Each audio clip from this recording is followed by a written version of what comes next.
예, 안녕하세요, 여러분.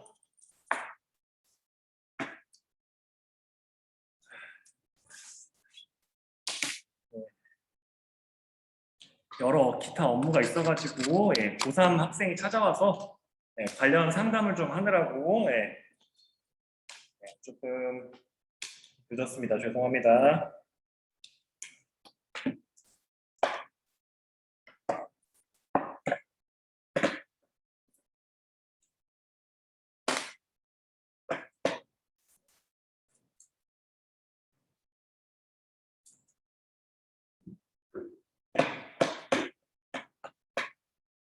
들어온 학생들은 메시지 남겨주시고요. 캠도 켜주시고 기타 등등 관련된 것 좀 해주시면 좋을 것 같습니다. 저희가 지난 시간까지 129쪽 스탠더드까지 했다라고 하는데 129쪽 같이 좀 해보도록 하겠습니다. 잠깐 출석 체크 좀 하도록 하겠습니다. 출석 체크 좀 해보도록 할게요.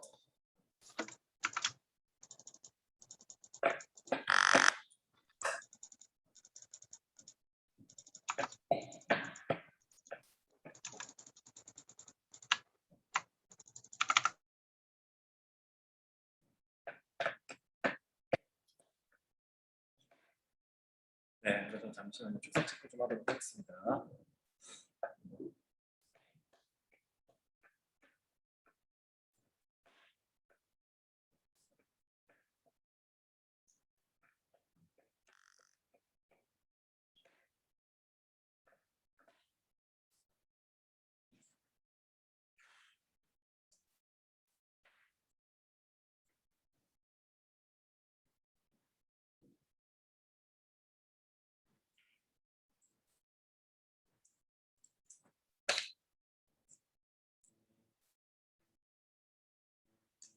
강태규 학생 안 온 것 같은데? 맞나? 강태규 학생,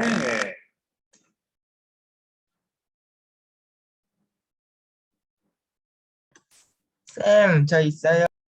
예. 순서대로 안 돼 있어가지고, 알겠습니다. 알려주셔서 감사합니다. 손병호, 신성선, 장성환, 주성, 정석균, 고상혁, 김정찬, 여러분, 정민승 학생 없는 것 같으니까 정민승 학생 좀 불러주세요. 정민승 학생 좀 불러주세요.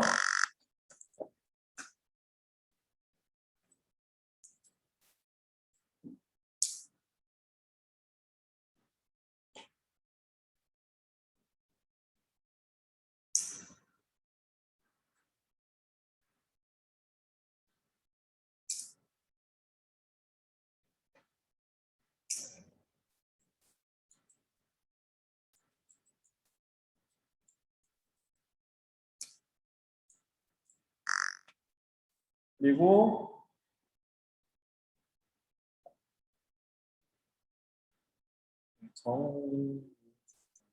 정승우 있고 최민영, 허태현 학생도 없는 것 같거든요. 허태현 학생도 좀 불러주세요. 네.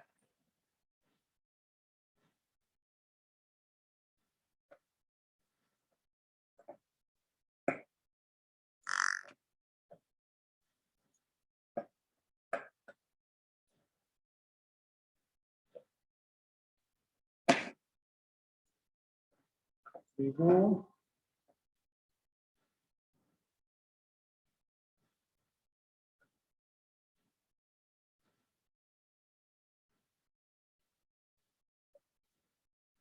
허태현 학생 여기 들어왔네. 그리고 문창준, 박용진, 원지석 학생도 이름이 있고, 이렇게 있고,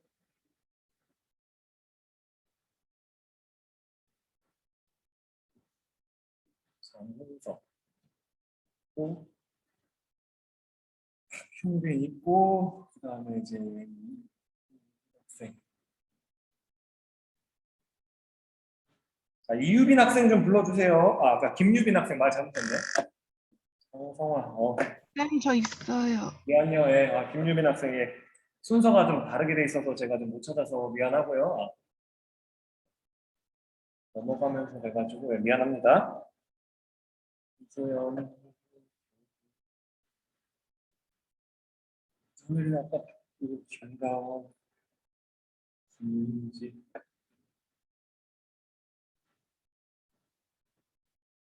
김윤지 학생 있나요? 김윤지 학생 없는 것 같은데?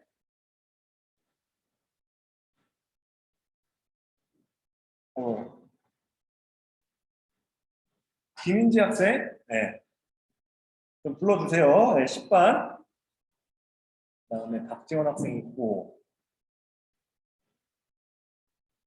김금희, 박지민, 우현우,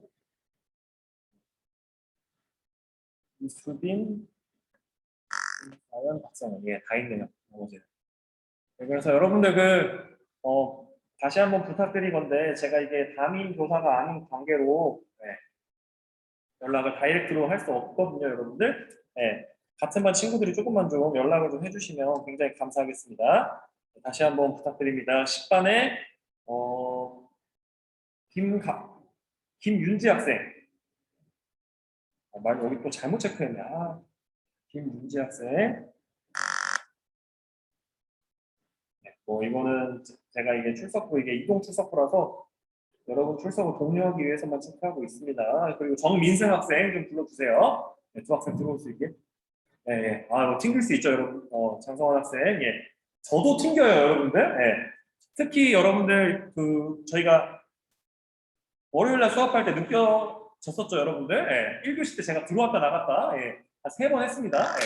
똑같은 곳에서 똑같이 와이파이 잡아서 수업하는데, 예. 그런 일들이 벌어지기도 합니다. 여러분 119쪽까지 했다고 합니다. 저희가 좀 많이 다른 반에 비해서 늦네요. 빠르진 않네요. 같이 함께 해보도록 하겠습니다, 여러분. 120쪽 펴주시고요. 네, 120쪽 펴주시면 같이 함께 진행해 보도록 하겠습니다. 120쪽 보시면 교환과 황제권의 대립. 자, 여러분들 제가 도표 위에서 한번 강조했었죠, 여러분들. 이거를 머릿속에 넣어주시고 하셔야 돼요. 아시겠죠? 여기에 나오는 거. 생각지도 부분, 118쪽의 생각지도 부분을 잘 활용해 주세요. 그래서 11세기부터 교황이 주도로 어떻게 보면 세속 권력으로부터 벗어나려는 움직임이 일어납니다. 이게 어떻게 보면 두 가지의 양날의 검이 된 거죠. 나중에 우리가 좀 한번 배우겠습니다만 여기 밑에 부분에서 그러니까 긍정적인 영향을 끼친 부분이 있는데 그 중에 하나가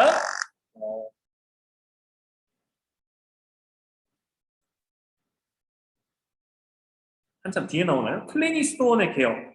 위에서 배웠군요. 세속 권력으로부터 멀어지는 게 어떤 측면에서는 스스로 어떻게 보면 개혁을 하려고 했을 때 영향을 받지 않을 수 있는 그런 긍정적인 부분도 생기게 되는 거죠. 반면 이렇게 세속 권력과 이게 어떻게 보면 거리를 점점 두면서 어떻게 보면 대립 관계로 되면 나중에 이제 걷잡을 수 없게 되는 거죠, 여러분들. 그래서 이 대립에서 처음에는 교황권이 우위를 차지합니다. 차지하는 과정을 다음과 같이 볼 수 있는데 첫 번째로 그레고리우스 7세가 부패를 바로잡고 세속군주의 성직자 서임, 그러니까 성직자가 될 수 있게 임명을 한다라고 보시면 돼요, 여러분들. 요즘에는 목회하시는 목사님이나 이런 사제님이 되시려면 대학교에서 관련 전공을 전공하시고 그리고 또 여러 가지 과정을 거쳐서 이게 되고 있는데 어떻게 보면 지금도 그러니까 이때랑 비슷한 거예요, 여러분들. 그러니까 종교와 관련된 대학에서 그러니까 사립대학교죠, 그래서 대학교가 이렇게 인재를 육성해서 일정 정도의 시험을 통과시키고 그러니까 과정을 거쳐서 이렇게 성직자로 활동할 수 있게 하는. 그래서 큰 틀에서 보면 그런데 이때 당시에는 군주가 임명하기도 했었어요, 여러분들. 군주가. 군주가 임명하기도 했었다라고 하는 게 참 신기한 부분이죠, 여러분들. 그래서 그렇게 좀 알아주시고요. 그래서 하이미 4세라는 이 신성 로마 제국 황제가 교황만 서임권이 있는 게 아니라 황제도 있다라고 했다가 파문당합니다. 그래서 이 파문을 당하면서 굉장히 이제 힘들어지게 됐고요. 그래서 황제는 제후와 주교의 지지마저 잃게 되고, 그래서 자기를 지지해주던 정치적 세력이 다 사라진 거죠. 그래서 그렇게 되니까 찾아가서 사죄를 합니다. 이게 바로 카누사의 굴욕이고요. 이 투쟁 이후에 한 50년 정도 지난 다음에 보름스 협약이라는 걸 맺으면서 교황이 단독으로 교황이 차지합니다, 여러분. 그래서 왕은 더 이상 이제 서임권, 그러니까 그 사제를 임명하고 이런 것에 대해서 개입할 수 없게 됐다라고 알아주시면 좋을 것 같고요. 그리고 그래서 교황의 권위가 더욱 강해졌고 이런 표현이 나오는 거죠. 교황은 해고, 왕은 달이다. 그래서 이런 표현이 나올 정도로 굉장히 교황권의 크기가 커지게 되고요. 실제로 교황에게 머리를 숙이는 황제 그런 그릇이라고 해야 될까요? 장식품들이 나올 정도 이게 있을 정도입니다. 그렇게 알아주시고 그리고 여기서 보시게 되면 서임엔 효력이 없다. 누가 그러니까 평신도에게 소위 말해서 종교인이 아닌 존재가 이렇게 한 거는 의미가 없다. 이런 얘기를 하게 되는 거고요. 그리고 주교와 수도원장의 서임은 그대의 입회하에 이루어질 것이다. 여기서 그대가 황제를 말한다라고 설명하고 있죠. 그래서 이렇게 좀 알아주시고요. 그래서 모든 서임은 로마 교회에게 바친다. 그래서 이런 그 협약을 통해서 모든 권한이 교회에게 우세하게 들어가게 되는 거죠. 그래서 중세 서유럽, 여러분들 동유럽은 여러분들 비잔티움 제국하면서 좀 다시 한번 다뤄볼게요. 그래서 서유럽 중심의 문화였고 학문이었다. 라고 알아주시면 좋을 것 같고요. 그리고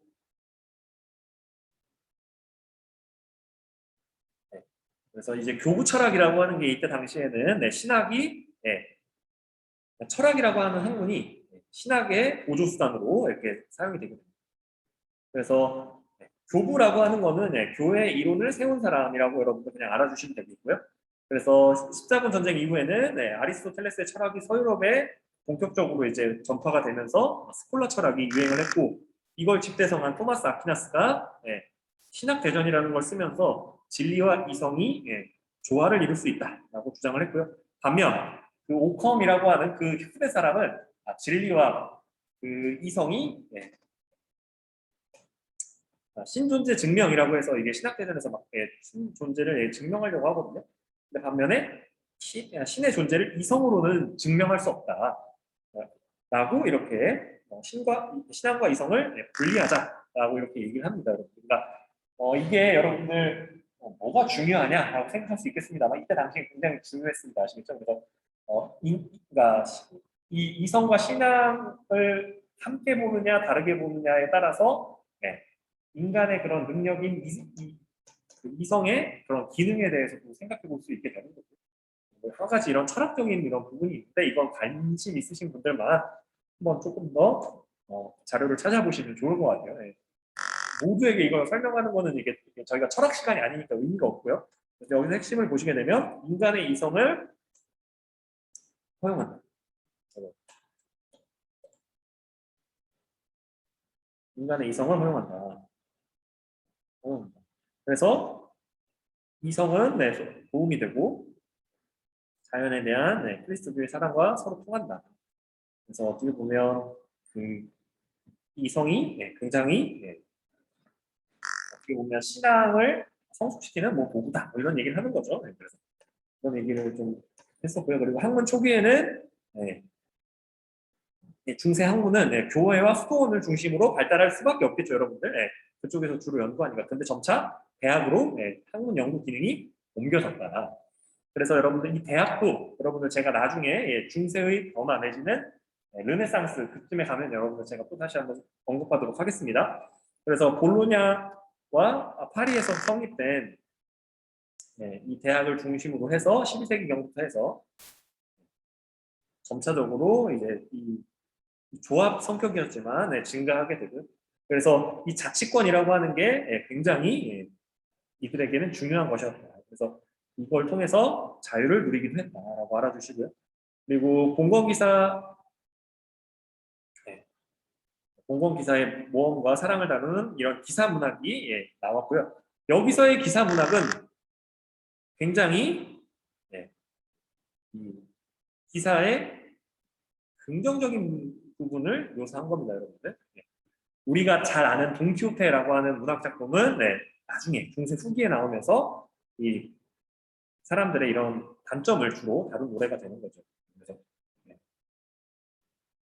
그래서 여기서 보시게 되면 이게 중복된 내용이 있으니까 롤랑의 노래라고 하는 게 굉장히 이 기사를 긍정적으로 다룬 부분이다라고 알아주시고요. 그리고 건축에서는 수도원과 교회 중심으로 발달을 하게 되고요. 11세기에는 원형과 아치를 살린 로마네스크 양식, 그리고 12세기부터는 첨탑과 스테인드 글라스를 특징으로 하는 고딕 양식이 유행합니다. 여러분들 여기에서 이 두 가지의 공통점이 나오는데 핵심은 그거예요. 첫 번째로 이 로마네스크 양식은 벽화를 가지고 이 벽화에 신앙적인 내용을 여러 가지 방식을 통해서 그려 넣으면서 그거를 글을 잘 알지 못하는 평민들에게 신앙 교육을 하는 용도로 썼고요. 이 고딕 양식에서는 여기서 보이게 되는 이 스테인드 글라스 있죠? 여기 이 각각의 한 칸마다 주제가 달라가지고 그러니까 빛이 딱 비치게 되면 그 빛을 활용해서 그림처럼 보일 수 있게 되는 그런 구조였다라고 알아주시면 좋을 것 같습니다. 그래서 채광 정도의 차이는 좀 굉장히 심해 보이죠, 여러분들. 그래서 여기서는 교회를 떠나서 살 수 없다는 말이 있었기 때문에 그렇고요. 창문이 작아서 채광이 적었고, 그래서 인공 조명, 그러니까 막 촛불을 켜놓는다거나 이런 형식을 많이 했고요. 반면 고딕 양식은 창이 크기 때문에 로마네스크 양식보다는 그래도 그 햇빛을 활용해서 여러 가지를 할 수 있었다라고 알아주시고, 중세 볼로냐 대학의 강의 모습 핵심은 여러분들 그거예요. 이것도 길드다. 여러분들 중세의 특징은 뭐냐면 농노는 장원 안에서 자신의 그런 정체성을 발견할 수 있고요. 여기서 말하는 교육 길드 안에서의 교수, 교육 길드 안에서의 학생이어야만 이 정체성을 가질 수 있는 되게 공동체가 이게 단단하게 있는 그런 구조였다라고 알아주시면 좋을 것 같습니다. 그리고 넘어와서 2-1에서 주장하는 내용과 그에 대한 황제의 반응을 알아보자. 그래서 교황이 주장을 했죠. 성직자 서인권은 교회에 있다. 군주에게는 없다. 그래서 하인리 2세가 무시했다가 한문 받죠. 그리고 사과한 거고 그렇게 알아주시고 서인권 투쟁에서 굴복한 사건은 카노사의 굴욕이라고 하는 사건이고요. 추운 겨울에 이렇게 찾아가서 성문 밖에서 사과를 받아줄 때까지 기다려야만 했다. 그런 웃픈 사연이 되는 거죠. 그리고 서인권에 관한 부분을 찾아 긋고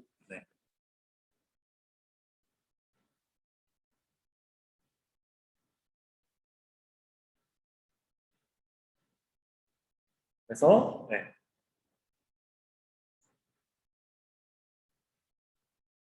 이걸 보시게 되면 서인권을 교회가 차지하게 됐다라고 하는 부분이 여기 부분에서 모든 서인권을 파란색으로 표시해 놓은 부분 있죠? 이 부분이 되겠습니다. 여러분들 파란색과 형광펜으로 표시한 이 부분이 주요 핵심 내용이 되겠습니다. 3번에서는 그래서 그렇게 좀 알아주시고요. 자료 3번을 보시면 스콜라 철학에서 주장하는 이성과 신앙의 관계를 설명해 보자. 이성이 신앙에 도움이 되어야 한다. 그래서 이성은 신앙을 알기 위한 도구이다. 이렇게 생각을 하는 거죠. 그렇게 좀 정리를 할 수 있겠고요. 그리고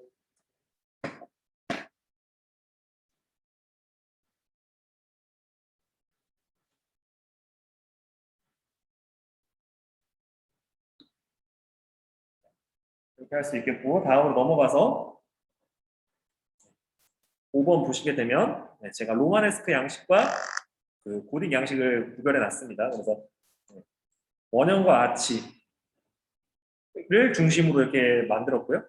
어두운 내부 때문에 어두운 내부를 가지고 있었다라고 이렇게 특징이 있다라면, 그리고 이 원형과 아치, 그리고 이제 그 이 원형은 도움 양식인 거죠. 도움. 그래서 도움이라고 하는 이 양식의 그 부분에다가 이제 벽화를 그리기도 했다. 반면 고딕 양식은 뾰족뾰족한 첨탑을 만들면서 스테인드 글라스와 큰 창문을 가지고 있었다. 채광을 좋게 하기 위해서. 그렇게 좀 알 수 있겠고요. 그래서 비잔티움 제국으로 빨리 넘어가 보면 여러분들 이 비잔티움 제국이 이 동로마 제국이다라고 알아두시면 좋을 것 같습니다. 그래서 1453년까지 이어지고요. 이게 신성 로마 제국과는 다른 위치에 있다는 걸 여러분들 구별해 주셔야 됩니다. 그래서 수도의 옛 이름에서 따온 거고요. 이슬람 세력에 맞서서 방파제 역할을 했고, 그리고 교황권과 황제권이 같이 있는, 이거 되게 중요합니다, 여러분들. 황제 교황주의. 서유럽 같은 경우에는 교황과 황제가 지금까지 계속 배웠지만 계속 경쟁했잖아요. 네가 성직자 임명할 거야, 내가 성직자 임명할 거야. 이걸 가지고 계속 이렇게 경쟁을 했다라고 한다면, 이 동로마 지역 같은 경우에는 황제 교황주의가 있었다. 그래서 콘스탄티노폴리스가 그리고 또 동서 교육의 중심지가 돼서 여러 무역 중심지로 번성했다. 그리고 유스티니아누스 황제 때 전성기를 맞게 되고요, 6세기. 그래서 유스티니아누스 법전을 만들어서 이 성문법을 다시 한번, 그러니까 로마의 성문법을 다시 한번 계승하면서 변화한 것들을 반영해서 여러 가지를 진행하게 되죠. 그래서 그런 것들을 좀 알아주시면 좋을 것 같고요. 그래서 여기서 보시게 되면 이 왕을 그릴 때 한 손에는 군사적 용품, 그리고 한 손에는 십자가. 그래서 이제 빛은 권력을 뜻합니다. 그래서 그리스도교 세계 전체에 미치고 있음을 표현한 조각이다라고 알아줄 수 있고요. 그리고 콘스탄티노폴리스가 전성기에는 100만이었다. 제가 그 중국 역사 가르쳐드리면서 말씀드렸던 바그다드, 아까 중국의 장안성, 바그다드, 그 다음에 콘스탄티노폴리스. 그래서 이 세 가지가 인구 100만을 찍는 몇 안 되는 도시였다. 이런 얘기 했었고요. 그리고 유스티니아누스 황제는 사후에 계속 이렇게 그 외세의 침략, 외부의 침략이 거듭되니까 군관구제와 군전제를 시행합니다. 여러분들 우리가 이미 배워서 잘 알고 있지만 로마도 마찬가지였습니다. 그 자장농, 그 자유 농민들이 많을 때는 그 농토의 대가로 세금을 내야 했고, 그 농지를 소유한 대가로 세금을 내야 했고, 그 세금의 여러 일환 중에 하나가 군인으로서 나라에 봉사하는 거였는데, 그 자장농 계층이 무너지면서 그 로마가 어떻게 보면 병들기 시작했다라고 볼 수 있거든요. 그래서 이 동로마 제국 역시도 그 무너지지 않게 하기 위해서 여러 가지 제도를 만들게 됩니다. 첫 번째로 서유럽에서 영주들이 왕의 명령을 안 듣고 자기 마음대로 징세권과 여러 가지 재판권을 행사했던 것과는 달리 그 왕의 이런 명령을 잘 따를 수 있는 사람을 그 군관구제, 즉 지금으로 따지면 우리가 사는 지역을 그냥 사례로 들어서 얘기하자면 강동구에 뭐 구청장을 왕이 임명하는 거죠. 뭐 특정 시기, 이때 당시 유럽이라고 한다면, 그래서 임명을 해서 여러 가지 권한을 주게 되는 거죠. 반면에 둔전병제는 군역에 종사하는 농민에게 토지를 주고, 그리고 계속 군역에 종사시키는 조건에서 토지를 상속시킬 수 있게 하는 제도입니다. 그래서 사실 이것도 그런 뭐랄까, 이게 군역이라는 걸 군역과 토지를 연결시켜서 만든, 어떻게 보면 그런 제도다라고 알아주시면 좋을 것 같고요. 그래서 영토의 일부를 회복하기도 했다. 빼앗겼던 데를 9세기 후반에. 그래서 다시 부흥을 꾀하는가 싶었지만 지방 유력자들이 대토지를 사유화하고 그리고 둔전병제가 점차 무너지게 되면서 이제는 그 비잔티움 제국, 동로마 제국 역시도 점차 봉건 영주가 생겨나게 되는 거죠. 그래서 황제권도 점차 약해지게 되고, 그래서 11세기에는 셀주크 트루프에게 영토를 상실하면서 구원을 요청합니다. 이 구원을 요청했기 때문에 발생한 게 십자군 원정이에요. 아시겠죠? 도와주세요 한 것 때문에. 그래서 그렇게 좀 알아주시고요. 비잔티움 제국의 문화, 그래서 그리스 로마 문화와 헬레니즘 문화 융합돼서 만들어졌다. 그리고 공용어가 이게 여러분들 그리스어다라고 좀 알아두시면 좋을 것 같습니다. 중세 유럽에서는 라틴어가 거의 그 공식적인 언어로 쓰였기 때문에 라틴어라고 하는 언어가 이게 여간 어려운 언어가 아니에요, 여러분들. 그래서 굉장히 좀 많은 이런 여러 가지 학문의 발전과 이런 거에 있어서 좀 쉽지 않았죠. 그래서 그리고 그리스 고전의 수집과 연구가 잘 이루어졌고요. 그래서 이런 것들이 보존되어 있다가 서유럽 세계로 전파되면서 르네상스에 자극이 되었다. 그리고 이 성소피아 성당이 이게 되는 거고요. 그리고 나중에 여러분들 이 성소피아 성당 말고 성 베드로 성당이라고 하는 게 있어요. 나중에 또 한번 나올 텐데 그거 다시 한번 짓다가 종교개혁까지 나오게 되는 거죠, 여러분. 어쨌든 참고적으로 알아주시고, 그래서 다음으로 넘어가서 웅장한 돔과 모자이크 벽화. 여러분들, 자, 아까 전에 제가 벽화가 있었다라고 하는 거 얘기했었죠, 여러분들? 로마네스크 양식이라고 이거 착각하면 안 돼요. 아시겠죠? 이 두 가지 아시겠죠? 이거 좀 잘 구별해 주시고요. 서유럽의 로마네스크 양식과 요거를 이제 같은 거라고 이렇게 착각하시면 안 된다라는 거 말씀드리고 싶고, 그리고 이 비잔티움의 문화는 슬라브족한테 이제 전파가 됩니다. 그래서 이 슬라브족은 지금의 그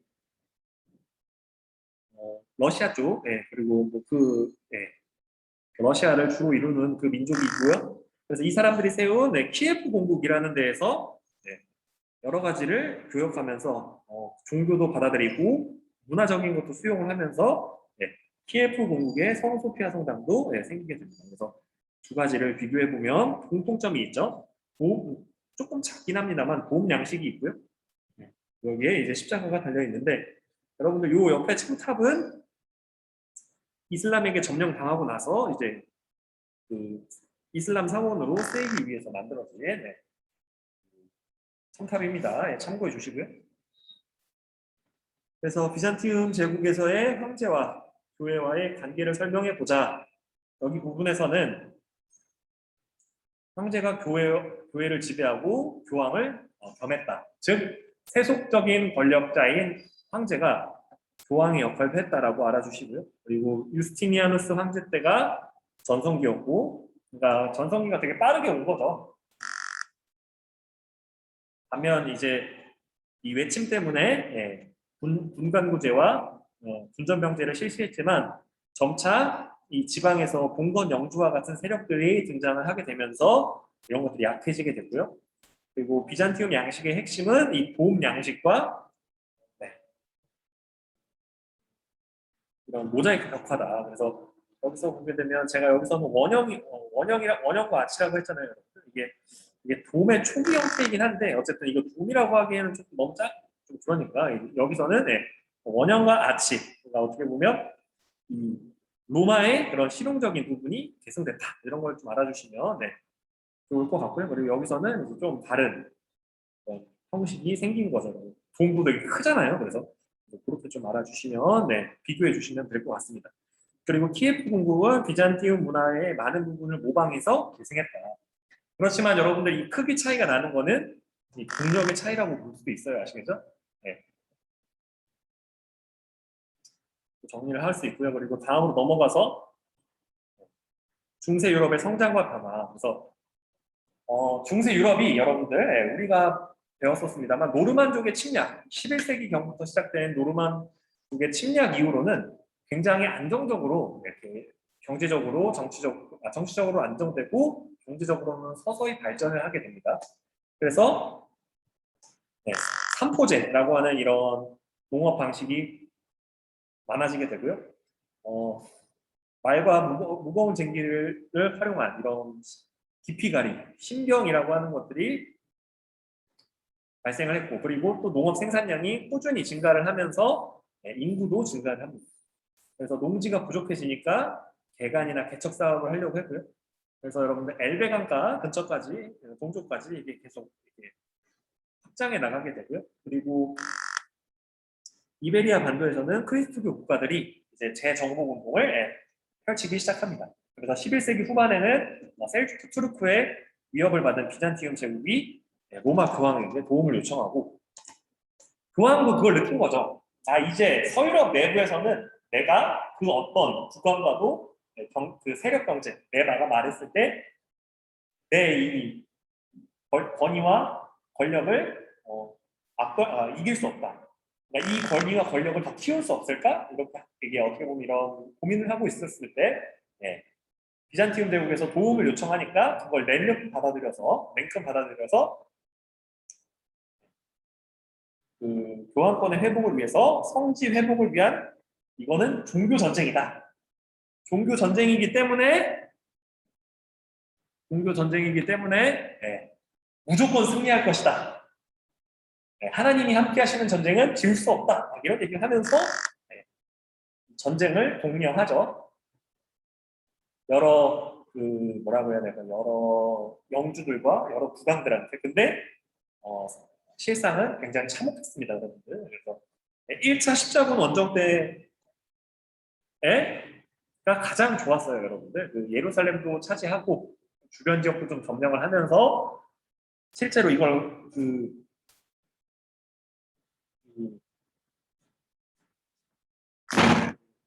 뭐라고 해야 될까요? 명분으로 내걸었던 성지의 회복 이런 것들을 성취했는데, 반면 그 이후에 있었던 전쟁들은 굉장히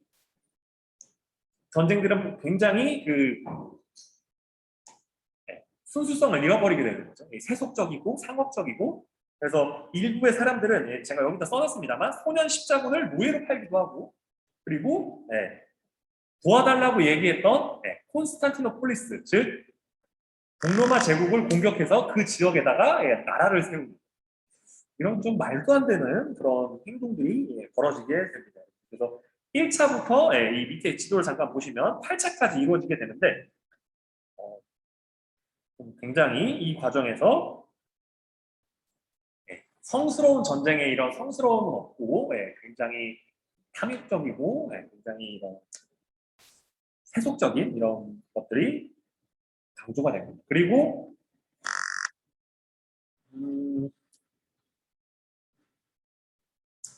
이 부분을 다룬 영화 중에 하나가 여러분들 킹덤 오브 헤븐이라고 하는 영화인데요. 여러분 진짜 여러분들 그 영화 꼭 한번 처음에 봐주세요. 이 시기를 정말 잘 다루고 있습니다. 그리고 그리고 이거 14구 전쟁 때문에 이제 큰 변화가 몰려옵니다. 교황권의 쇠퇴, 제후와 기사의 몰락, 그리고 왕권의 강화, 공권 체제의 균열, 그리고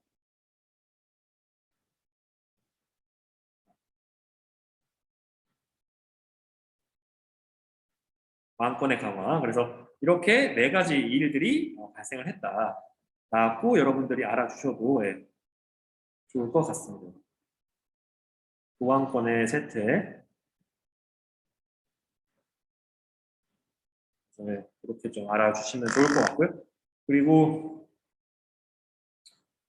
지중해를 중심으로 이제 동쪽과, 그러니까 서유럽 중심으로 해서 동쪽과 계속 무역이 필요하구나라고 이렇게 사람들의 니즈도, 그러니까 필요성도 생기고 해가지고 계속 이런 상공업이 발달하게 되고요.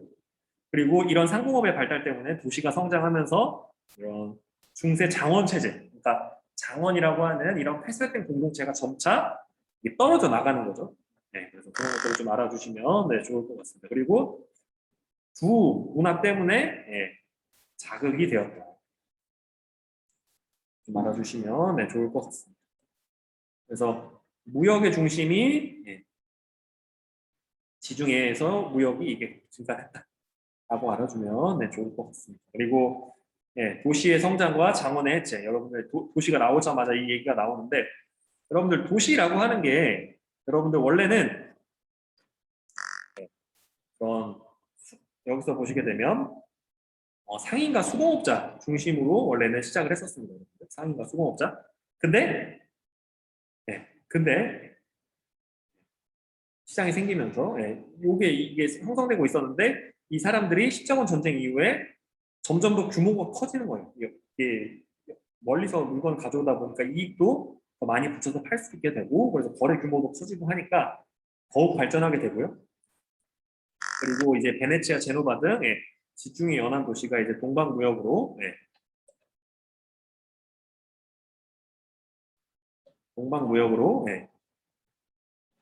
번영을 하게 되고요.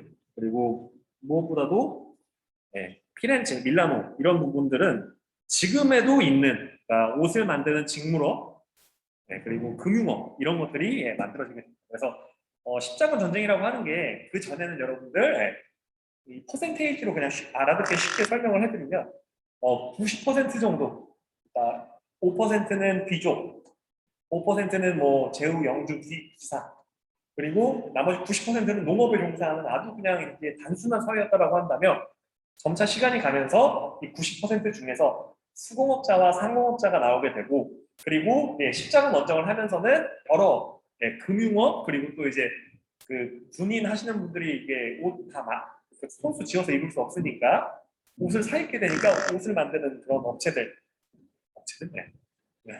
그런 도시들이 형성이 되는 거죠, 여러분들. 그래서 그렇게 좀 알아주시면 좋을 것 같고요. 그리고 함부르크와 리베크 지방은 한자 동맹이라고 해서 이 지중해를 중심으로 했던 그 앞서 나왔던 도시들과는 다르게 북해와 발트해를 중심으로 무역을 해서 이 프랑스 샹파뉴 지방에서 위쪽에서 열심히 물건 교역하고 해서 아래로 내려오고 아래에서 열심히 해서 올라가고 해서 중간에서 만나는 지역이 샹파뉴 지역이었다 라고 하는 거 여러분들 좀 알아주시면 좋을 것 같습니다. 정기시라고 하는 거는 정기적인 시장이다 뭐 이런 의미고요. 한자 동맹이라고 하는 게 원래는 이 한자라는 뜻 자체가 조합, 동료라는 뜻이다. 그런 것들 좀 알아주시고요. 그래서 해군력이 강한 군사력을 가진 사람들이 도시들이 이런 무역을 독점적으로 가져갔다. 그리고 길드는 상인과 수공업자들이 만든 공업 조합이다. 그래서 규정을 어기면 벌금을 낸다. 그렇게 좀 알아주시면 좋을 것 같고요.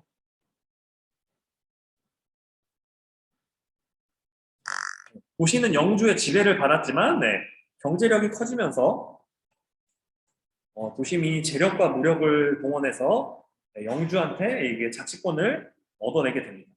영주 입장에서도 자 뭐가 막 끝난 시점이에요, 여러분들? 영주 입장에서도 십자군 전쟁이 막 끝났기 때문에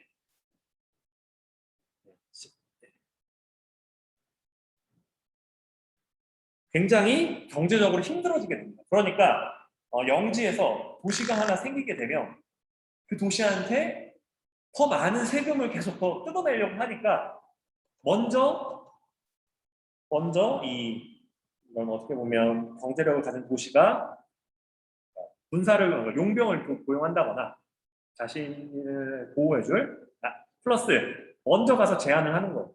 1년에 얼만큼 주겠다. 그러니까 1년에 얼만큼 주는 대신 간섭하지 마라. 이런 계약을 맺으면서 자치권을 얻어가게 됩니다. 그리고 시의회가 이제 초기의 모습으로 이때 당시에 구성이 되게 되고요. 그래서 도시를 운영하게 되고 비용을 부담을 한다. 도시의 구성원들이. 다만 이걸 하면서 자유를 누리는 거죠. 그래서 여러분들 제가 그런 관용적인 표현을 또 얘기했었던 도시의 공기에는 자유가 있다. 이런 말이 있을 정도로 도시에 가서 살게 되면 그러니까 자유롭게 그러니까 땅에 예속해서 농사만 지어야 하는 농노와는 다르게 자유로운 삶을 살 수 있었다. 라고 알아주시고요. 그리고 도시민은 공동의 이익과 안전을 도모하기 위해서 길드를 만들었다. 여러분들은 또 이제 요즘엔 또 이게 시절이 너무 바뀌어서 요즘도 이제 PC 게임을 많이 하는지 모르겠는데 저 때는 이게 스타크래프트라는 게임도 유명했고 디아블로 2 이런 게임이 유명했었는데 그거 모두 다 길드가 있었습니다, 여러분들. 그래서 어느 길드 소속이냐? 그래서 이제 막 길드 대전하고 엄청 싸우고 막 했었는데 이런 인터넷 상에서 네가 잘하니 내가 잘하니를 막 겨뤄보고 막 이런 거 했던 저는 그런 걸 구경만 했고요. 제 주변에 잘하시는 분들이 그런 거 하는 거 막 구경하고 했었는데 이게 그렇습니다. 그래서 길드는 상인 중심의 원래는 그런 조직이었는데 대상인이 이런 길드 운영을 계속 독점하니까 이 수공업자들도 길드를 만들게 됩니다. 그래서 그 두 세력이 이렇게 각자 길드를 만들어서 운영하게 되고요. 수공업자 길드는 장인들로 구성되고 직인과 도제 그래서 장인들이 교육을 시키는 거죠. 그래서 연차가 좀 되면 그 도제나 직인에서 이렇게 계속 쌓아서 이제 나중에는 장인이 되는 근데 굉장히 까다로운 절차가 있었다고 합니다, 여러분들. 지금으로 따지면 뭐 졸업시험 같은 거죠, 여러분. 졸업시험 같은 거. 그렇게 좀 알아주시고 한편 상공업이 발달하고 도시가 성장하자 확대 경제가 퍼지고요. 영주도 농민에게 현물이나 화폐로 지대를 받게 되는 것을 원했다. 근데 이걸 통해서 알 수 있는 건 뭐냐면 여러분들 그거예요. 그 이전에는 와서 일해가 훨씬 나았던 거죠. 그러니까 유럽 사회가 발전하기 전에는 농민이 노동력을 제공하는 것도 나름 중요한 가치였는데 이 십자군 전쟁을 거치면서는 이제 현물, 농산물이나 화폐로 무조건 내게 했다. 이걸 좀 알아주시면 좋을 것 같습니다. 그리고 농민은 부역에서 벗어나게 되고 곡물 가격이 오르고 화폐 가치가 떨어지면서 경제적으로 지위가 올라갑니다. 곡물 가격이 오른다는 건 그거죠, 여러분들. 무언가를 사기 위해서 화폐를 구하는 게 쉬워졌다. 참 이게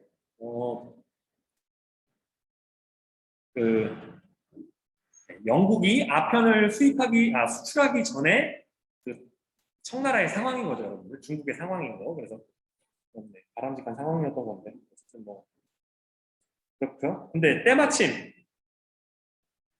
유럽에 흑사병이 휩쓸게 되고요. 여러분들 3분의 1이 날아갔대요. 노동력 중에 3분의 1이 감소. 그래서 농민의 처우가 개선되게 되고요. 그래서 농노 신분에서 해방되는 사람들이 늘어나게 되고요. 그래서 자영농도 늘어나면서 점차 이 장원이라고 하는 것 자체가 사라져 가게 됩니다. 이거는 다 프랑스나 아니면 이 영국 이런 서유럽 쪽에서 있었다는 것만 좀 일단 좀 알아주시고요. 그리고 점차적으로 이런 변화가 생겨났다라고 알아주시고 그리고 영주가 오히려 그리고 직영지를 확대해서 그 화폐지대를 구역으로 되돌리는 등 이런 억압적인 형태를 그러니까 변화하는 사회가 나는 싫어. 그 전이 더 좋은 것 같아. 이런 주장을 하면서 역행하는 사람들이 나오니까 프랑스에서의 자클이 난 영국의 와트 테일러의 난과 같은 이런 농민 반란이 발생을 했고요. 그래서 실제로 이런 반란들 때문에 많은 농민들이 흑사병에 의해서 많이 죽기도 했었지만 많은 사람들이 또 이런 탄압에 희생되기도 합니다. 그렇게 좀 알아주시고요. 자, 십자군 전쟁의 경제적, 종교적 배경을 찾아보자. 그래서 경제적 배경에서는 농업 생산력. 제가 이걸 너무 급하게 쓰면서 농사 생산력이라고 조금만 다시 한번 써보겠습니다, 여러분들.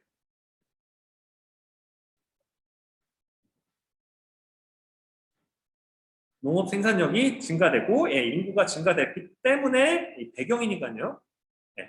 그래서 이게 발생한 거고 종교적으로는 크리스트교의 성지인 예루살렘을 탈환하자. 정말 이게 반대할 수 없는 그런 영재였습니다. 이때 당시에는 그 누구도. 그리고 1차 십자군과 4차 십자군 도착지.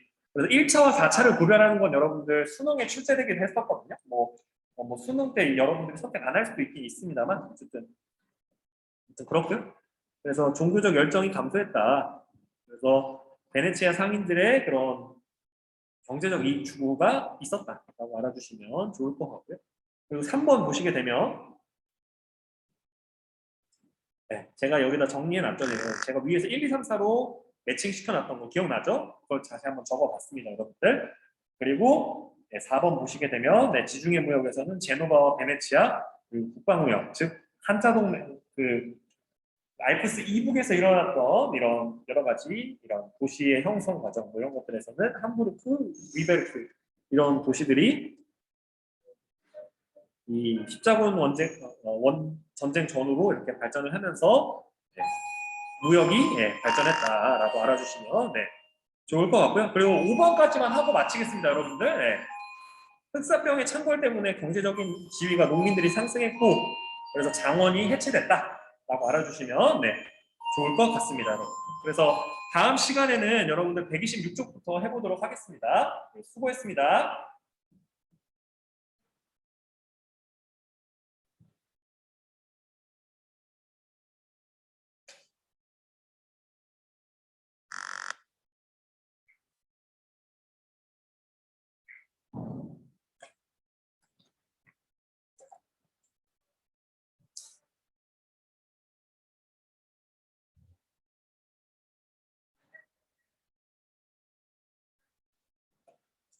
수고했습니다.